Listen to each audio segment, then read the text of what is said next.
Blanche is arranging flowers in the lanai when the doorbell rings, and in walks Miles Weber, the actor who romanced her briefly last season before heading back to New York.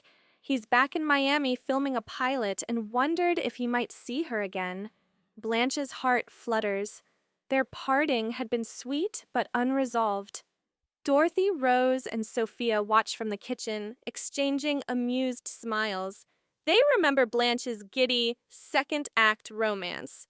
Over iced tea, Miles recounts his adventures, Broadway auditions, late-night diners, fleeting fame.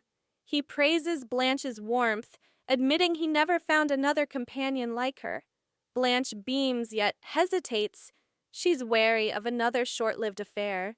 Dorothy's eyebrow arched, Rose's hands clasped, and Sophia's smirk all signal cautious optimism.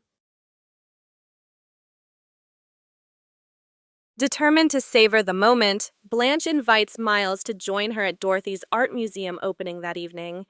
Miles agrees, and Blanche spends the afternoon trying on dresses. Rose offers fashion advice. Dorothy critiques the color palette. Sophia insists on practicality. Make sure you can sit without splitting seams. Blanche finally selects a sleek emerald gown that mirrors her confidence and the shimmer of possibility. At the museum, Dorothy's curated exhibit dazzles. Blanche and Miles stroll among the paintings. He listens intently as Blanche explains Dorothy's artistic vision. When Blanche laughs, Miles tucks a loose strand of hair behind her ear. The intimacy feels real, not performative.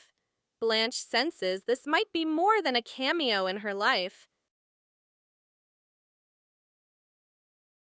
Meanwhile, Dorothy's opening night success brings new offers, an invitation to guest curate a traveling exhibit in Chicago. Dorothy is torn. The opportunity advances her career but would separate her from her friends. She confides in Rose, who reminds her that true friends support each other's growth. Sophia deadpans, "Just don't forget us when you're famous." Dorothy realizes that distance can test bonds, but trust runs deeper than geography. That night, Dorothy drafts a pros and cons list. She imagines Chicago winters and museum lights, then pictures the lanai's warm glow and her friends' laughter. She decides to negotiate a seasonal exchange, spending part of the year in Chicago, part in Miami, blending ambition with belonging. Inspired by Dorothy and Blanche's choices, Rose pitches a new idea at the Senior Center, a memoir writing workshop where seniors record life stories. Blanche agrees to help with promotional design. Dorothy offers exhibition space for published volumes. Sophia volunteers to edit, if they promise not to mention my youthful indiscretions. Rose's excitement is contagious, and the project gains quick approval. Rose visits seniors, collecting anecdotes of love, loss, and laughter. She realizes everyone has a story worth sharing, just as Blanche and Dorothy are living theirs. The workshop promises to honor lived experience, mirroring the Golden Girls' own celebration of second acts.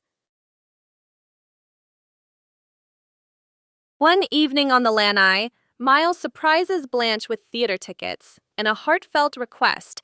Would she consider joining him in New York for the run of his pilot? He offers a partnership both personal and professional. Blanche's pulse races. The romantic dream beckons. But at what cost? She recalls Dorothy's compromise, Rose's workshop, Sophia's counsel. Blanche asks for time to decide. That night, she walks to the oak tree, weighing her love of home against the thrill of a new stage. She realizes her roots run deep in Miami, alongside her chosen family. She returns to Miles with gratitude. She cherishes him, but her life is here. Miles nods, understanding that love sometimes means letting go. They agree on friendship and occasional visits, a mature second act. In the final scene, the four women gather under the oak. Dorothy announces her Chicago-Miami plan. Blanche shares her decision with Miles over the phone. Rose beams about the memoir workshop. Sophia sips wine, quipping, "Here's to Acts 2, 3, and beyond."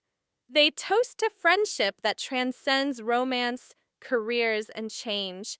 As the camera pans upward through the oak's branches, the Golden Girls stand united, each embarking on new adventures, yet anchored by sisterhood.